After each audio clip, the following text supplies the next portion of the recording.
மனசில் நிற்கிற ஒன்று 2 கமெண்ட் சொல்லுங்களேன். அண்ணா அது நிறையா கமெண்ட்ஸ் இருக்குதுண்ணா.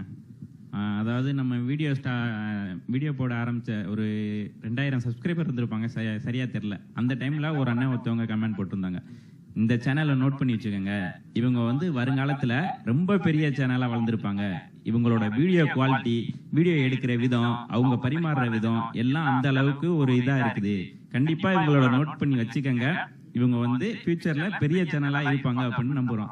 இப்போதைக்கு இருக்கோம், ஆனா அந்த அண்ணன் பேரு தெரியல. கமெண்ட்ஸ் போட்டவங்க பேரு இப்ப கமெண்ட்ஸ் மட்டும் என்ன எங்களுக்கு ஞாபகம் இருக்கு. ஏன்னா அவங்க சொன்னபடி நடந்துருச்சு. நோட் பண்ணி வச்சுங்க, அவங்க வந்து வளர்ந்து வருவாங்கன்னு சொன்னாங்க, அதுபடி நடந்துருச்சு. ஸோ நடந்ததுக்கு அப்புறம் அந்த கமெண்ட்டை மறக்கவே முடியாது. என்னைக்குமே எவ்வளவு வளர்ச்சி பண்ணாலும் அவங்க சொன்ன வார்த்தை நடந்துருச்சு இல்ல. ஸோ அந்த கமெண்ட்ஸை மறக்கவே முடியாது. ஏன்னா அவங்க சொன்னது 2000 சப்ஸ்கிரைபர் இருக்கும்போது சொன்னாங்க. சொல்லும்போது எங்களுக்கு நம்ம எதை வச்சு சொல்றாங்க, நமக்கிட்ட அவ்வளவு என்ன பிடிச்சிருக்கும் போது சரி ஓகே, இன்னும் கேமரா குவாலிட்டியில வந்து நம்புறதை விட நீங்க அதிகமா நம்புறீங்களே அப்படிங்கிற ஃபீலிங் இருந்துச்சுல்ல.